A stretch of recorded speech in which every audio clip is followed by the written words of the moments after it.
अस्मद्गुरुसमारम्भां यतिशेखरमध्यमां लक्ष्मीवल्लभपर्यन्तां वन्दे गुरुपरम्पराम् ஆழ்வார்கள் வாழி அருளிச் செயல் வாழி தாழ்வாதுமில் குறவர்தாம் வாழி ஏழ்வாறுமுய்ய அவர்கள் உரைத்தவைகள்தாம் வாழி செய்யமறை தன்னுடனே சேர்ந்து. கிருஷ்ணாவதார அனுபவத்தை செய்த பெரியாழ்வார் தொடர்ந்து மற்ற அவதாரங்களையும் அனுபவித்துவிட்டு அர்ச்சாவதார அனுபவத்திற்கு சென்றார். திருமாலிருஞ்சோலை, திருக்கோட்டியூர் ஆகிற 2 திவிதேசங்களை அனுபவித்த பிற்பாடு 2 திருமொழிகள் திருநாம வைபவமாக அருளிச் செய்தார். மறுபடியும் திவ்யதேச அனுபவத்தை தொடர்ந்து வடதேசத்திலே அமைந்துள்ள கண்டமென்னும் கடிநகர் என்கின்ற உயர்ந்த திவ்யதேசத்தை அனுபவிக்கின்றார். தேவப்பிரயாகை என்று தற்பொழுது வழங்குகின்றது அந்த திவ்யதேசம். பாகீரதியும் அலகநந்தாவும் ஒன்றோடொன்று கலக்கிற இடத்திலே அமைந்துள்ள ஒரு அற்புதமான திவ்யதேசம். அந்த திவ்யதேசத்தை அனுபவிக்கின்ற பொழுது பெரியாழ்வார் முன் 2 அடிகளாலே ஒவ்வொரு பாசுரத்திலேயும் அந்த எம்பெருமானுடைய பெருமையை சொல்லி, பின் 2 அடிகளாலே கங்கையினுடைய பெருமையை சொல்லி அந்த கங்கையின் கரைமேல் அமைந்துள்ள கண்டமென்னும் கடிநகர் என்று பாசுரத்தை முடிக்கிறார். இப்படி அவர் அனுபவித்து வருகின்ற அந்த கிரமத்திலே நாம் 5 பாசுரங்களை பார்த்திருக்கிறோம். அடுத்தபடியாக 6வது பாசுரத்திலே என்ன தெரிவிக்கிறார் என்றால், அந்த திவ்யதேசம் அது எப்படிப்பட்டது என்றால், அங்கே ரிஷிகள் எல்லாம் தவம் செய்கிறார்கள், யாக யஜ்ஞங்களை எல்லாம் செய்கிறார்கள். அவர்கள் இந்த கங்கா நதியிலே வந்து அவபிரத ஸ்நானம் செய்கிறார்கள் என்று அதையும் தெரிவிக்கின்றார். தலைப்பெய்து குமுறிச்சலம்பொதி மேகம் சலசல பொழிந்திடக் கண்டு மலைப்பெருங்குடையால் மறுத்தவன் மதுரை மால் புருடோத்தமன் வாழ்வே. அரைப்புடை திரைவாய் அருந்தவ முனிவர் அவவிரதம் குடைந்தாட கலப்பகள் கொழிக்கும் கங்கையின் கரமேல் கண்டமென்னங்கடிநகரே. இந்த கண்டமென்னங்கடிநகர் என்கிற திவ்யதேசத்திலே எழுந்தருளிருக்கிற எம்பெருமான் யார் என்றால், முதல் பாசுரத்திலே எம் தாசரதி என்று தெரிவித்தார். அதாவது தங்கையை மூக்கும் தமையனை தலையந்தடிந்த தாசரதி என்றார். ஆனால் இப்பொழுது இந்த 6வது பாசுரத்திலே என்ன தெரிவிக்கிறார்? இங்கே எழுந்தருளிருக்கிறவன் கண்ணன் என்கிறார். கண்ணன் வேறு ராமன் வேறு அல்லவே. ராமன் தானே கண்ணனாக வந்து அவதரித்தான். ஆனால் அந்த கண்ணன் என்பவன் யார் என்றால், கோவர்த்தன மலையை எடுத்து குடையாக பிடித்தவன் என்று அவனுடைய பெருமையை சொல்லுகின்றார். கண்டமென்னும் கடிநகர் என்கிற திவ்யதேசமே ஒரு மலை மேலேதான் அமைந்திருக்கிறது.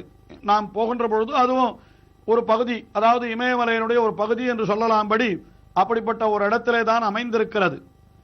மலை மேலே எழுந்தருளிருக்கிற எம்பெருமானை இவர் சேவிக்கின்ற காலத்திலே மலையின் கீழே நின்ற எம்பெருமான் இவருக்கு நினைவுக்கு வருகின்றான். மலையின் கீழே எப்பொழுது நின்றான் என்றால், அவன்தான் கோவர்த்தன மலையை குடையாக பிடித்துக் கொண்டு நின்றான் அல்லவா. அப்பொழுது மலை மேலேயும் இவன் கீழேயும் இருந்தான் அல்லவா. அது இவருடைய நினைவுக்கு வந்தது போலும். அதனால என்ன தெரிவிக்கிறார் என்றால், அப்பொழுது நடந்த நிகழ்ச்சியை அப்படியே வர்ணிக்கிறார். என்ன நடந்தது? அப்பொழுது இந்திரன் அவனுடைய உணவை கொண்டு விட்டார்கள். அதாவது கண்ணனே அந்த உணவை இந்திரனுக்கு என்று வைத்திருந்த உணவை எல்லாம் கோவர்த்தன மலைக்கு இடச் சொன்னான் கண்ணன். இடையர்கள் அப்படியே செய்தார்கள். உடனே இவனே அந்த மலையினுடைய வடிவாக கொண்டு அத்தனை உணவையும் உண்டு விட்டான் என்று சொல்லப்பட்டிருக்கிறது. அதனால அந்த இந்திரனுக்கு கோபம் ஏற்பட்டு அவன் சில மேகங்களை ஏவி இவன் திருவாய்ப்பாடியிலே கல்மழை பொழிய வேண்டும் என்று கட்டளையிட்டான். அப்படி கட்டளையிட்ட உடனே அங்கே பெரிய மழை, அதுவும் கல்மழை ஏற்பட்டது. அந்த மழை எப்படிப்பட்ட மழை என்னால் தெரிவிக்கிறார் பாருங்கள். தலை பெய்து குமுறி சலம்பொதி மேகம் சலசல பொழிந்திடக் கண்டு. தலை பெய்து என்னால் அது அருகிலே வந்து அது என்ன செய்தது? சலம் பொதி மேகம். சலம் என்னால் குளிர்ச்சி அல்லது தண்ணீர், அது பொதிந்திருக்கும்படியான அந்த மேகம்.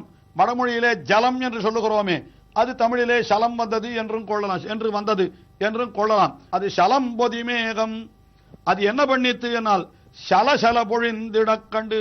அப்படியே சலசல சலசல என்று அந்த மழையானது அப்படி பெய்ததாம். சலசல பொழிந்திடக் கண்டு உடனே கண்ணபிரான் என்ன செய்தான், இந்த கோவர்தன மலைதான் நம்மை காக்கிறது என்று அந்த ஆயர்களிடத்திலே தெரிவித்திருந்தான் அல்லவா, அதை நிரூபிப்பது போல அந்த பெரிய மலையை எடுத்து அப்படி குடையாக பிடித்தான். அதைத்தான் மலை பெருங்குடையால் மறுத்தவன்.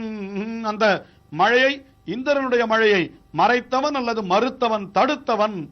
அவன் எங்கே இருக்கிறான் என்று கேட்டால் அவன் கங்கை கரையிலே இருக்கக்கூடிய மலைப்பெருங்குடையால் மறுத்தவன் மதுரை மால் புருடோத்தமன். அவன் எழுந்தருளியிருக்கிற இடம் அது எது என்று கேட்டால் அதுதான் கண்டம் என்னும் கடிநகர். அது எங்கே இருக்கிறது?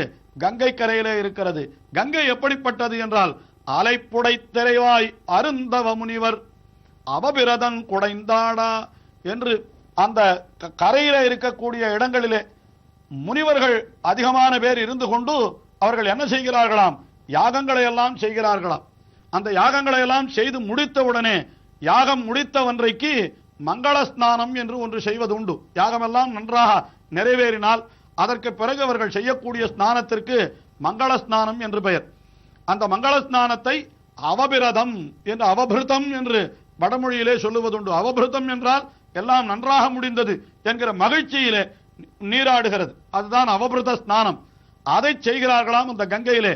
அலைப்புடை திரைவாய் அருந்த, அந்த அலை எழுகின்ற கங்கை, அதிலே அருந்தவ முனிவர்கள் எல்லாம் என்ன செய்கிறார்கள், அவபிரதம் குடைந்தாடும், அவர்களெல்லாம் குளிக்கிறார்கள். அந்த சமயத்திலே இந்த கங்கையும் பேர் ஆரவாரத்தோட அப்படி பெரிய அலையோடு அந்த யாக பூமியிலே புகுந்து என்ன செய்கிறதுன்னா அங்க இருக்கக்கூடிய கலப்பைகளை எல்லாம் வாரிக்கொண்டு செல்லுகிறதாம். கலப்பை என்னால் யாக பூமியை உழுவதற்காக அங்கே கலப்பைகள் முதலான வஸ்துக்களை எல்லாம் வைத்திருப்பார்கள். இந்த கங்கையானது கலப்பைகள் கொழிக்கும் கங்கை என்று சொல்லும்படியாக அதையெல்லாம் வாரிக்கொண்டு செல்லுகிறது. அப்படிப்பட்ட, அதாவது முனிவர்கள் எல்லாம் யஜ்ஞம் செய்து அவபிரத ஸ்நானம் பண்ணுகின்ற ஒரு புண்ணிய நதி அல்லவா இது. அதனால தான் இதுக்கு இவ்வளவு பெருமை என்று கூட சொல்லலாம். அப்படிப்பட்ட கங்கையின் கரைமேல் எம்பெருமான் எழுந்தருளி இருக்கிறான் என்று, கண்ணபிரானான எம்பெருமான் என்று அவனுடைய பெயரை சொன்னார்.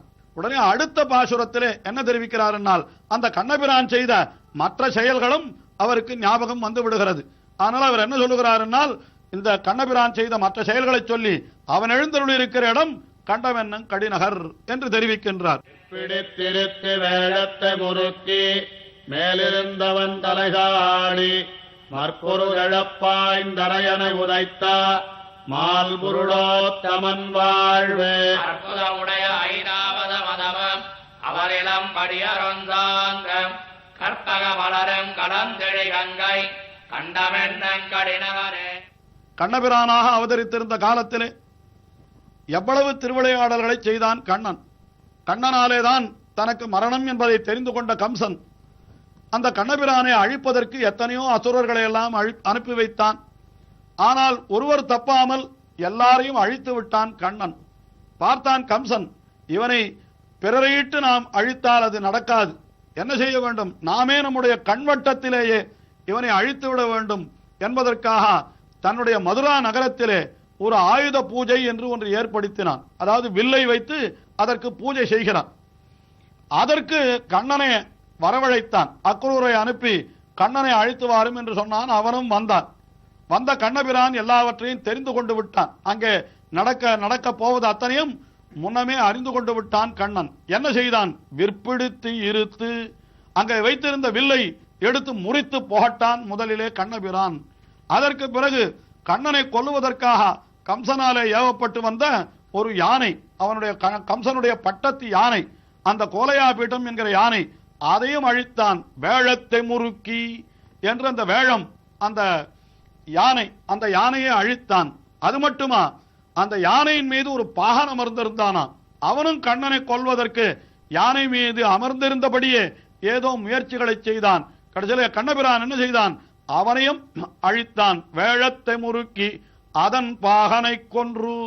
அதற்கு பிறகு மல்லர்கள் 2 பேர் அவர்கள் கண்ணனோடு போர் புரிவதற்காக வந்தார்கள். முஷ்டிகன் சாணூரன் என்று. இவர்களும் கம்சனாலே ஏவப்பட்டவர்கள். கண்ணபிரான் என்ன செய்தான், மற்பொருதி எழப்பாய்ந்து என்று அந்த மல்லர்கள் மீது எழப்பாய்ந்தான். அவர்களையும் அழித்தான். கடைசியில என்ன செய்தான் என்றால், அந்த கம்சனையும் அழித்து விட்டான்.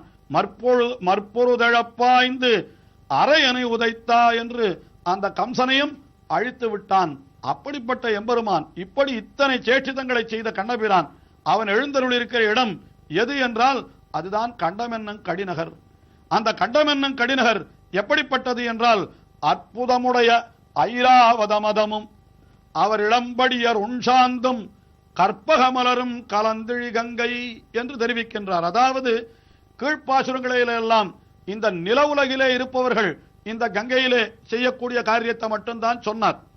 முனிவர்கள் யாகம் செய்கிறார்கள், அவர்கள் அவபிரத ஸ்நானம் செய்கிறார்கள் என்று. அது மட்டுமல்ல, தேவலோகத்திலே இருப்பவர்கள் எல்லாம் கூட இந்த கங்கையிலே வந்து நீராடுகிறார்களாம். அதை தெரிவிக்கிறார் இந்த பாசுரத்திலே. எப்படி தெரிவிக்கிறார்? அற்புதமுடைய ஐராவதம், அதாவது மிகவும் அற்புதமாயிருக்கக்கூடியதான ஐராவதம் என்கிற யானை, 4 தந்தங்களை உடையதாய் வெள்ளை வெளேர் என்று இருக்கக்கூடிய ஒரு யானையாம். அது இங்கே நீராடுகிற பொழுது அதனுடைய மத நீர் இந்த கங்கையிலே கலக்கிறதாம். அற்புதமுடைய ஐராவதத்தினுடைய மதம். அதற்கு மேலே அவர் இளம்படியர் என்று தேவலோகத்து இளம் பெண்கள் இருக்கிறார்களே, அவர்கள் இங்கே வந்து இந்த கங்கையிலே நீராடுகின்றபடியினாலே அவர்கள் உடலிலே பூசி இருக்கிற அந்த சந்தனம் அதெல்லாம் இந்த கங்கையிலே வந்து கலக்கிறதாம். ஐராவத மதமும் அவர் இளம்படியர் உண்சாந்தும். அது மட்டுமல்ல, கற்பகமலரும் என்று தேவலோகத்திலே இருக்கக்கூடிய கற்பகம் விருட்சம், கற்பக மரம், அதிலிருந்து சொரிகின்ற மலர் ஒருவேளை இந்த பெண்கள் தங்களுடைய தலையிலே வைத்துக் கொண்டிருக்கலாம், அது இந்த கங்கையிலே கலந்திருக்கலாம். ஆஹா, இந்திரனுடைய பட்டத்து யானையான ஐராவதம் என்கிற யானையினுடைய மதநீர் என்ன, அதே போல அந்த தேவலோகத்து ஸ்திரீகளினுடைய உடம்பிலே பூசி இருக்கிற சந்தனம் என்ன மற்றும் கற்பக மலர் என்ன, இதெல்லாம் கூட கலந்து இழியும்படியான பெருமையுடையது கங்கை. அந்த கங்கையினுடைய கரையிலே அமைந்திருப்பது கண்டம் என்னும் கடிநகர், அதிலே எழுந்தருள் இருக்கிற எம்பெருமான் என்று இந்த பாசுரத்திலே அனுபவித்தார். அனுபவம் இன்னும் தொடர்கிறது. அடுத்த நிகழ்ச்சியிலே பார்ப்போம்.